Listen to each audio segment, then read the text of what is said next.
नमस्कार बंधुरा सबाई केमन आछो आशा करी तोमरा सबाई खूब भालो आछो। सुस्मिता टटेस फैमिलीते तोमादेरके सबाइके स्वागत।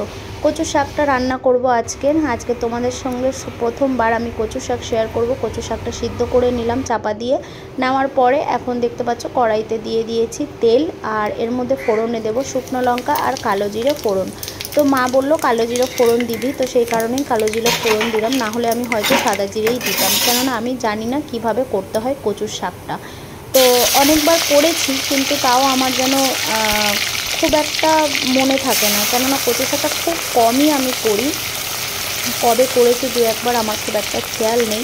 তো যাই হোক এর মধ্যে দিয়ে দিলাম হচ্ছে পেঁয়াজ আর যা ফোড়ন দিলাম। হ্যাঁ, তারপরে তোমাদেরকে বলি এটা কী দিয়ে আজকে রান্না করব হচ্ছে চিংড়ি মাছের মাথা দিয়ে। হ্যাঁ, তোমরা সবসময় অনেকেই হয়তো খেয়েছো নিরামিষ ছোলা দিয়ে, মানে কাঁচা ছোলা দিয়ে বা ইলিশ মাছের মাথা দিয়ে বেশি ফেমাস কচুর শাক। তো একদিন অবশ্যই তোমাদের সঙ্গে আমি শেয়ার করব সেই রেসিপিটা। আর আজকে আমার মনে হলো চিংড়ি মাছের মাথাগুলো কেন ফেলা যাবে, তো সেইগুলোকে দিয়ে আমি সুন্দর করে আজকে কচুর শাকটা রান্না করব। তো এখানে দেখো কাঁচা লঙ্কা টমেটো তারপর আমি দিয়ে দিয়েছিলাম, সেটা তোমাদের সঙ্গে দেখানো হয়নি।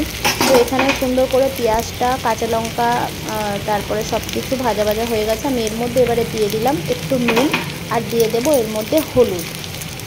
নুনটা আমি কমই দিলাম, কেননা আমি সিদ্ধ করার সময় একটু নুন দিয়ে সিদ্ধটা করেছিলাম, যদি আবার বেশি হয়ে যায় সেই কারণে আমি নুনটা কম দিলাম। তো চলো ভালো করে সুন্দর করে পেঁয়াজ লঙ্কা চিংড়ি মাছটা ভাজা ভাজা করে নিয়ে মশলাটা বেশ দেখতেই পাচ্ছ তলাটা ধরে ধরে গেছে, ভালো করেই ভাজাটা হয়েছে। যেহেতু পেঁয়াজগুলো সুন্দর করে না ভাজা হয়ে গেলে তখন আবার একটু ভালো লাগবে না দেখতে, সেই জন্য। তো তোমরা কারা কারা কচু শাক খেতে বেশি ভালোবাসো অবশ্যই কমেন্টে জানিও, আমি কিন্তু একদমই ভালোবাসি না। তো এই দেখো কচু শাক সিদ্ধ করে রেখে দিয়েছিলাম, কচু শাকটা প্রায় ভালোইভাবেই গলে গেছে। তো এবারে দেখা যাক কত কি হয় না হয়, মানে কি বলবো গলা চুলকাবে কি না সেটা আমি বলতে পারছি না, কেননা আমি কোনোদিনও কচু শাক খুব একটা আমি খাই না। মা বুড়িদি খাওয়ার জন্য বললো বলে মা আজকে কেটে দিতে তারপরে আমি করলাম, কেননা আমিও কাটি না হাত চুলকানোর ভয়। তো যাই হোক এর মধ্যে দিয়ে দিলাম কচুর শাকটা। তোমরা কারা কারা কচু শাক দেখে ভয় পাও সেটাও আমাকে কমেন্টে জানিও। আমার কিন্তু খুব ভয় করে, কেননা হাত চুলকাবার প্রচণ্ড ভয় আর খাওয়ার সময় গলা চুলকাবার ভয়, তো সেই জন্য আমি খুব একটা খাইও না। আর এখানে দেখো আমি কচু শাকটা দিয়ে সুন্দর করে নাড়াচাড়া করে বেশ ভালোভাবেই অনেকটাই মজে গেছে শাকটা। তো এখানে আমি জলটা মারার জন্য এখনও পর্যন্ত জাল দিয়ে যাবো, কেননা জল যতক্ষণ না কচুর শাকে শুকনো হবে তা না হলে গলাটা চুলকাবে, সে তুমি যতই ভালো করে রান্না করো না কেন। আর এখানে দেখো আমি সুন্দর করে অনেকক্ষণ পরে একদম কচু শাকটা একদম ভালোভাবে হয়ে গেছে, দেখতেই পাচ্ছ জলও টেনে গেছে, তেলটাও ছেড়ে দিয়েছে ভালোভাবে। এখনও ভালো করে আরেকটু নাড়াবো আর এর মধ্যে দিয়ে দেবো সামান্য আদা জিরে বাটা। তো আদা জিরে বাটাটা অপশান, তোমরাও দিতে পারো, না দিলে নাও দিতে পারো, হয়তো অনেকে দেয় না, কেননা আমার কাছে একটু বাটা ছিল বলে আমি দিয়ে দিলাম, মনে হলো যে একটু টেস্টটা অন্যরকম লাগবে খেতে। তা না হলে না দিলেও চলে। ইলিশ মাছের মাথা দিয়ে যদি করো তাহলে মানে না দিলেও চলবে, কিছু এরকমভাবে করলেও হবে মাছটা দিয়ে। তো একদিন করার খুব ইচ্ছা। তো যাই হোক চলো এখানে ভালো করে সুন্দর করে দেখতেই পাচ্ছ একদম জলটা মেরে নিয়েছি, নেওয়ার পরে এখন আমি এর মধ্যে দিয়ে দিয়েছি চিনি।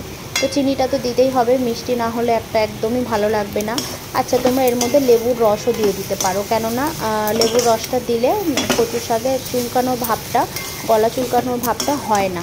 তো আমি লেবুর রসটা দিয়েছিলাম, সেটাও তোমাদের সঙ্গে আমি আর শেয়ার করতে পারিনি। আর পাতেও লেবু নিয়ে খেতে পারো, গলাটা চুলকাবে না। লেবু হোক বা তেঁতুলের টক হোক, যাই হোক যাদের ভয় করে আর কি, যেরকম আমার করে, আমি সবসময় তোমাদেরকে বলছি।